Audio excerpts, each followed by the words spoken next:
বছর যায় নতুন দিন আসে, কিন্তু অর্থ কেলেঙ্কারির দাগটা যেন পার্মানেন্ট বিপিএলের গায়ে।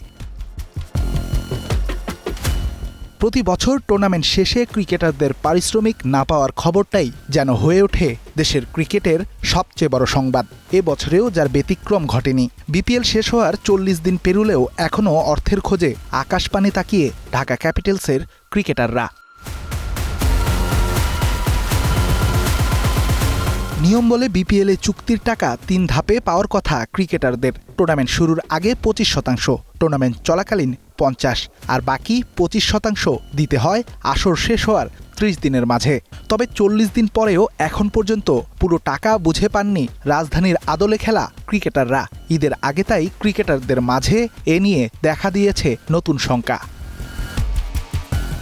এদিকে নির্ধারিত সময়ে টাকা না দেয়ায় ঢাকা কর্তৃপক্ষকে নোটিশ দেওয়ার সিদ্ধান্ত নিয়েছে দেশের ক্রিকেট বোর্ড। অন্যথায় ভাঙা হবে জামানতের 10 কোটি টাকা।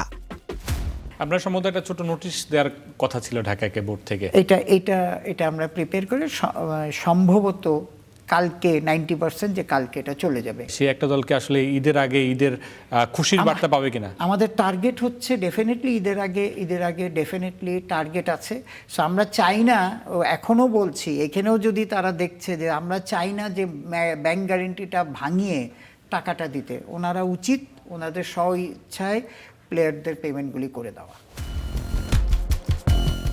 এদিকে দলটির একাধিক ক্রিকেটারের সাথে কথা বলে জানা গেছে পারিশ্রমিক বুঝে পেতে বিসিবির দিকে তাকিয়ে আছে পুরো দল। যদিও ইফতেখার মিঠুর দাবি বাকি থাকা 3 কোটি টাকার মধ্যে প্রায় 70 লাখ টাকা পরিশোধ করেছে ফ্র্যাঞ্চাইজিটি।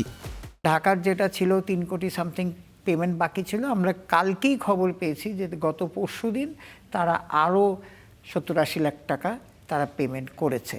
সো আমরা চাই না কাউকে প্রেশার দিয়ে যে ব্যাংক গ্যারেন্টি ভাঙিয়ে টাকাটা দিব। এদিকে বোর্ডের আরেক সূত্রের দাবি এবারই শেষ হচ্ছে বর্তমান ফ্র্যাঞ্চাইজিটির সাথে বিপিএল এর সম্পর্ক। পরের আসরে নতুন কোনো মালিকানায় দেখা যাবে ঢাকা ফ্র্যাঞ্চাইজিকে।